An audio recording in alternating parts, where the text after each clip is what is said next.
پسینہ پسینہ ہو گیا، چہرے سے پریشانی کے پسینے ٹپکنے لگے۔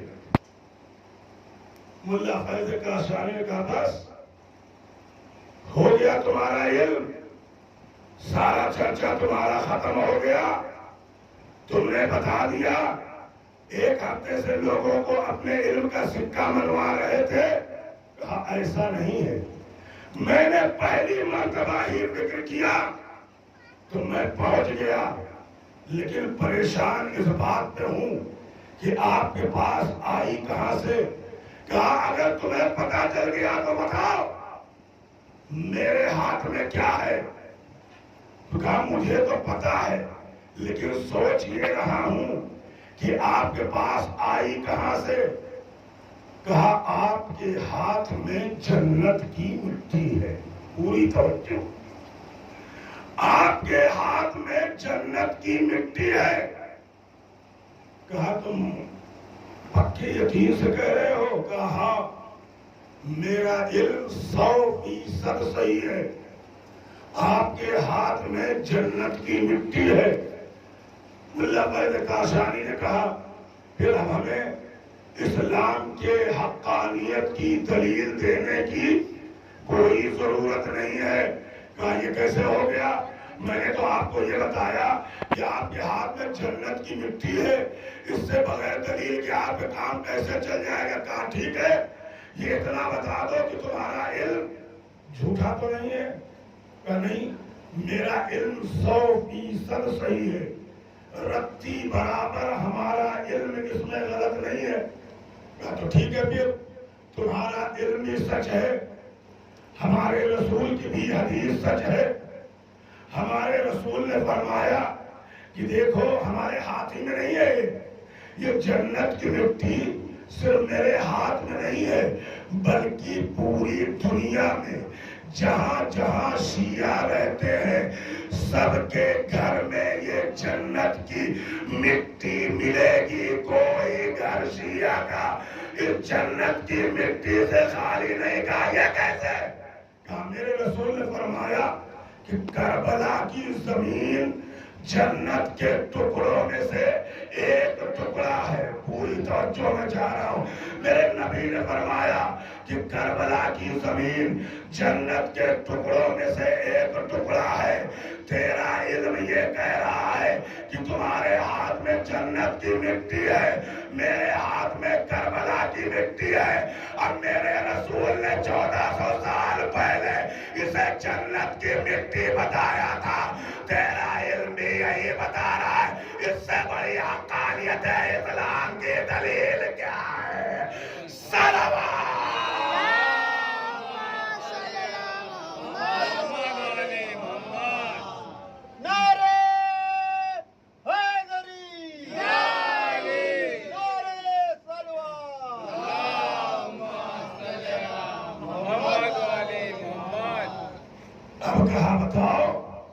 اسلام کے حقانیت کی جو بات میرا رسول 1400 سال پہلے کہہ چکا کہ کربلا کی زمین جنت کے ٹکڑوں میں سے ایک ٹکڑا، اور تیرا علم یہ کہہ رہا ہے کہ تمہارے ہاتھ میں جنت کی مٹی، تو اب ہمیں انصاف سے بتا دے کہ اسلام سچا ہے یا کیوں سچا ہے؟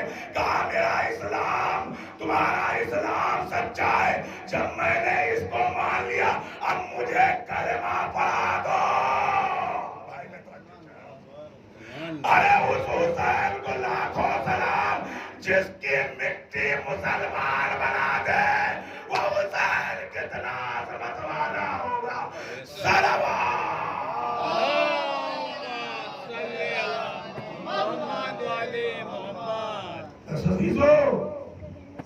اسے کم مت سمجھو، یہ فرش عطا جنت ہے، جہاں فرش عطا بچ جائے وہ جنت ہو جاتی ہے۔ میں نہیں کہہ رہا، آیت اللہ بہجت، جن کے پاس علم عرفان، جو نگاہوں کے سامنے لوگوں کو پہچان لیتے کہ کس شکل و قیافے میں اٹھائے جاؤ گے، تمہاری حقیقت اور اصلیت کیا ہے، سب نظر آتا تھا۔ وہ فرماتے ہیں کہ جب تم مجلس سرکار سید الشہداء امام حسین علیہ السلام کے لیے گھر سے نکلو اور کوئی تم سے پوچھے کہ کہاں جا رہے ہو، تو یہ مت کہو کہ میں مجلس میں جا رہا ہوں، یہ کہو کہ میں جنت میں جا رہا ہوں۔ جس کی خوش نصیبی ہوتی ہے وہ اس جنت پہ آ کے بیٹھتا ہے۔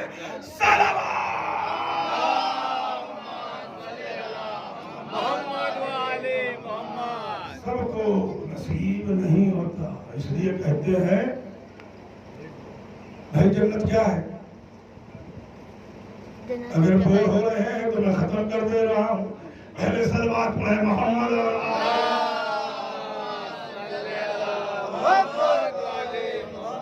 ویسے بھی گفتگو ہماری آخری مراحل میں ہے۔ جنت کسے کہتے ہیں؟ جہاں پھل لگا ہو وہی جنت ہے، جہاں طرح طرح کے پھل ملے وہی جنت ہے۔ پھل کی حیثیت کیا ہے؟ کچھ بھی نہیں۔ جنت تو وہ ہے کہ جہاں پہ اہل بیت کا کوئی ایک بیٹھا ہو، جہاں پر اہل بیت میں سے کوئی ایک موجود ہو وہی جنت ہے۔ یا اگر جہاں پر پانچوں پنجتنے پاک ہوں وہ جنت ہے، یا جہاں پہ چہارتا معصومین ہو وہ جنت ہے۔ یہی تو بات ہے کہ جب رسول نے یہ اعلان کیا کہ جو علی کے فتح کی خبر سنائے گا میں جنت کی بشارت دوں گا، تو فضہ نے سلمان سے کیا کہا؟ ارے جنت کا لالچ وہ کرے جو جنت کے باہر رہتا ہو، میں تو جنت میں رہتی ہوں۔